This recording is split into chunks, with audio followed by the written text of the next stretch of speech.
A bully is someone who totally wants to feel even one step higher than somebody else to feed their own ego. And unfortunately, that's what I see a lot of bullies simply doing. They want to make somebody feel less than themselves only so they can feel higher, better, superior to somebody else.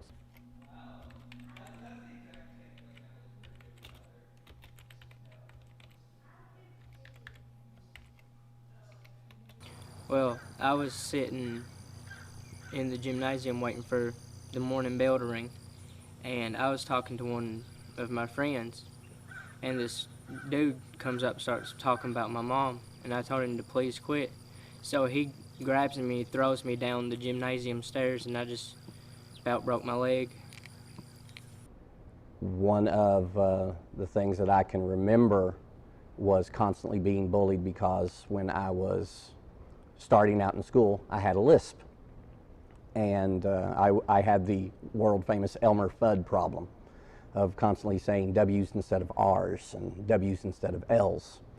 And therefore, the moment I started talking when I started school on the school bus, the older kids would automatically want me to say things. And they would laugh, and I didn't think that anything was wrong until one of the kids started mocking me by saying my name was Elvis Presley, which is something that I said.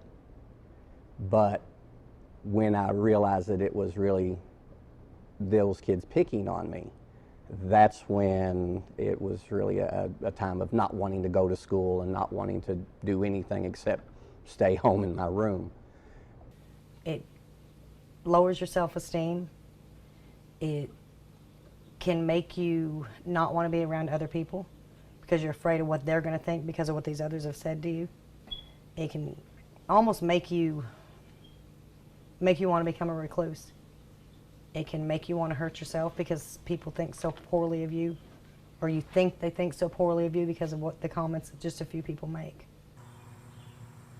See, I just got recently cyberbullied over my dad dying.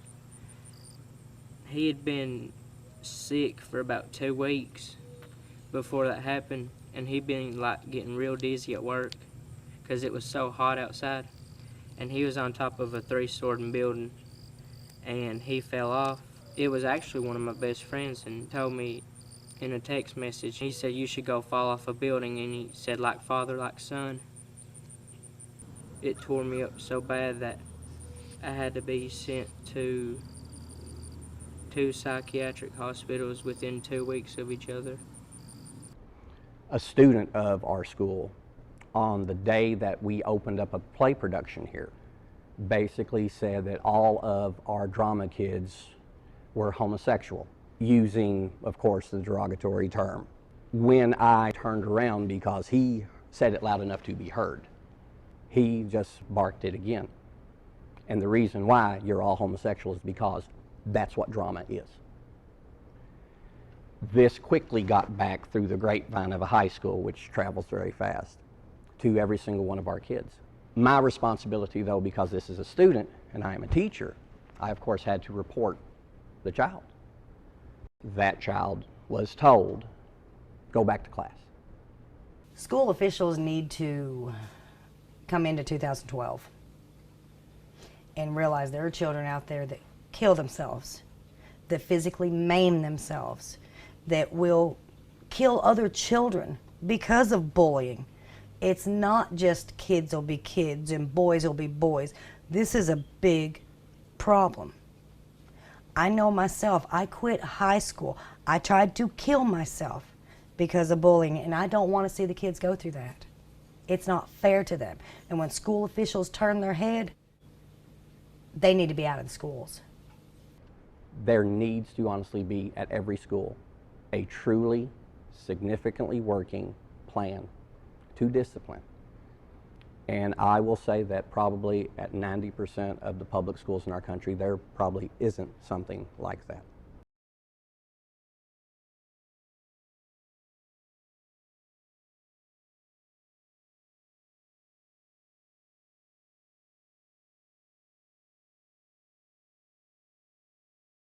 They're basically just a group of bullies.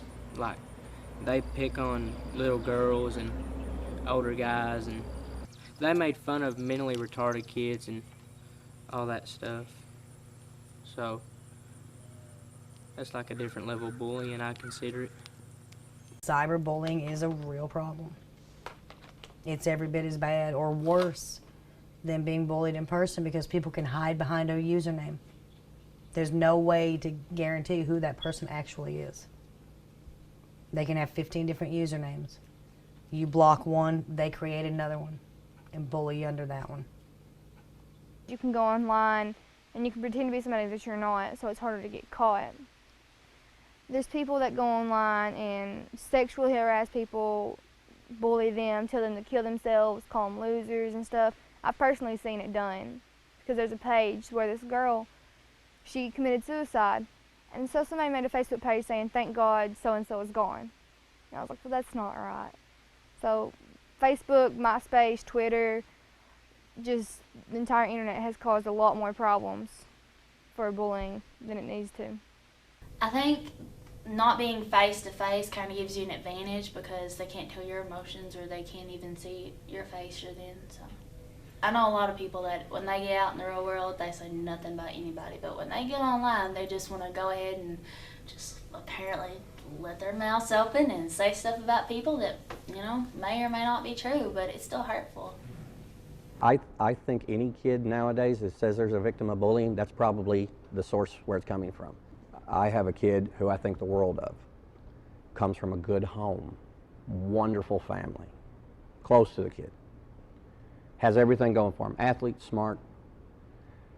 And I know that somebody got on his Facebook post, because I'm friends with the kid on Facebook, somebody got on his Facebook immediately saying that his parents were beating him. Now, what would have been the reason for doing something like that?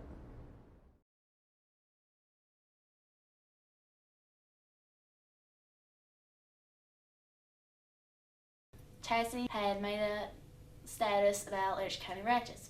They were tearing down people and they were saying insults about them. So I messaged her and I said, Chastity, I know we've never talked before, but I saw that status that you posted, and I think maybe we should do the exact opposite of what they're doing. I think maybe we should compliment people and try to build them up.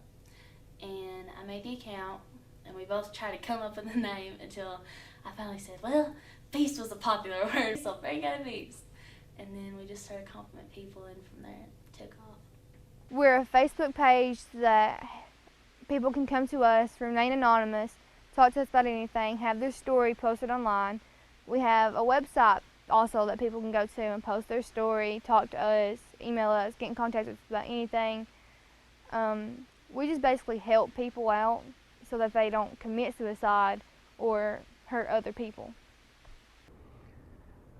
I know there are groups and clubs that when they're formed, they've been formed because there's already a group determined to be in it. Think of this. This can be a club, this can be an organization, this can be something formal, but what is it right now? It's a group of good kids online who created a Facebook page and a web page. And they're not selecting people to look at it. They're opening up for everybody to look at it. So there's none of that predetermination with that. And that's what it needs to be. It needs to be something that is open for everybody. They've got the idea right. There are different groups out there like the Base, but I think without these kind of groups, I think people could be easily torn down. And there's actually been people who have come up to us and said, you know, you've really saved my life with this. I'm hoping that as we progress and continue to go on, that the Perry County Beast can help more and more people. We can get the message out that bullying isn't right and that we all need just to stop, and that we touch a lot more people, and it reaches more than just Hazard. It goes farther into the world and not just here. The kids being bullied, who became the Perry County Beast Facebook page, because it was immediately a group who got together and with one great voice said, we're putting a stop to it. We don't live in a perfect world, so yeah, I do think there's always going to be a person that's going to be trying to tear somebody down. No matter what happens, we're always still going to be here for the same people who have been here from the beginning, and we're just always going to try to help people. Hey, you're not alone. It's okay. Talk to us. We've been there. We understand. And I know a few people already that it's helping because they feel like there's somewhere they can turn. We might not be able to stop bullying, but that doesn't mean we have to give up on trying to make the world a better place.